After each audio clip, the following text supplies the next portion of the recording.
मकसद है उनके? देखिए, सबसे पहली बात तो ये है कि संभल की चंडोसी की जो जामा मस्जिद है वो कोई 50 साल 100 साल नहीं बल्कि 200-250 साल पुरानी मस्जिद है, उससे ज्यादा है। वहां पर कोर्ट की तरफ से बगैर मस्जिद के जिम्मेदारों को, कमेटी को सुने उन्होंने एक एक्स पार्टी ऑर्डर पास कर दिया, वो गलत है। दूसरा ये है कि एक बार तो आपने गलत ऑर्डर दिया, सर्वे हो गया। दूसरा सर्वे जब किया आपने किसी को इत्तला नहीं दी। तीसरी बात यह है कि पुलिस का ये काम था कि मस्जिद कमेटी को कॉन्फिडेंस में लेते या वहां की पीस कमेटी को। चौथी बात यह है कि जो सर्वे करने लोग आ रहे हैं वो प्रोवोकेटिव स्लोगन्स लगा कर आ रहे हैं, वो वीडियो उसका है, पब्लिक डोमेन में है। और उसके बाद जो वहां पर वायलेंस हुआ जिसमें 3 मुसलमानों को गोली लगी, उनकी मौत हुई, हम इसका कंडेम करते हैं। ये फायरिंग नहीं बल्कि मर्डर है। और जब से बाबरी मस्जिद राम मंदिर का जजमेंट आया, जिस बात को मैं पर्टिकुलरली कह रहा हूं कि उस जजमेंट के बाद ये सब चीजें खुलेंगी और एक के बाद एक खुल रही हैं। एएसआई प्रोटेक्टेड मॉन्यूमेंट सब बातें कर रहे हैं, क्या एएसआई के कानून में नहीं है कि आप उसका रिलीजियस नेचर चेंज नहीं, कैरेक्टर चेंज नहीं कर सकते? किस बुनियाद पे कर रहे हैं ये?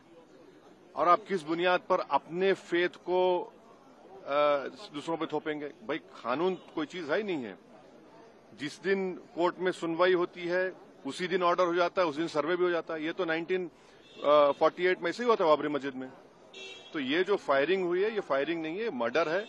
और जो भी ऑफिसर्स इन्वॉल्व है उनको सस्पेंड करना चाहिए और एक सिटिंग हाईकोर्ट जज से उसकी इंक्वायरी होनी चाहिए। ये सरासर गलत है, जुल्म हो रहा है वहां पर। तो संभल में वहां के सांसद पे एफआईआर दर्ज कर दिया गया। आप जिस पे चाहे कर लीजिए भाई, जिस पे भी चाहे कर लीजिए, जज आप, जूरी आप, सब आप, तो बचेगा क्या फिर? अब सर, जेपीसी में आप लोगों ने समय मांगा है, क्या कहेंगे?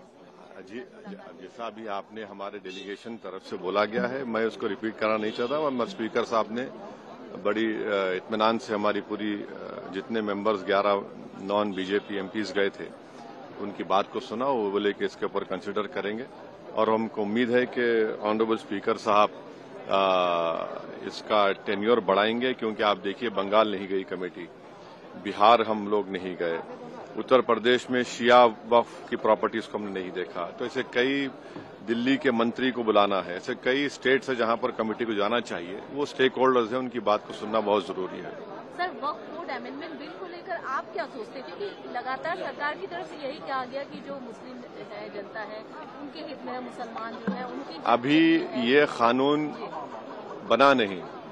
आप देख लिए संभल में क्या हो गया है। अभी ये कानून बना नहीं है। आप देख रहे हैं कि हर जगह पे बोल दिया जा रहा है कि नहीं, ये यहाँ पर 500 साल पहले मस्जिद नहीं थी। इस बिल में ये बिल आर्टिकल 26 का वायलेट करता है। ये संविधान के फंडामेंटल राइट का 26 का ग्रेव वायलेशन है। ये बिल कलेक्टर को इतने पावर्स दे रहा है कि कलेक्टर तय करेगा कि कौन सी वक्फ प्रॉपर्टी है नहीं है। ये कैसे होगा? कलेक्टर कैसा जज होगा अपने ही केस में? तीसरा, आप किस बुनियाद पर इस बिल में आप नॉन मुस्लिम को मेंबर बना रहे हैं?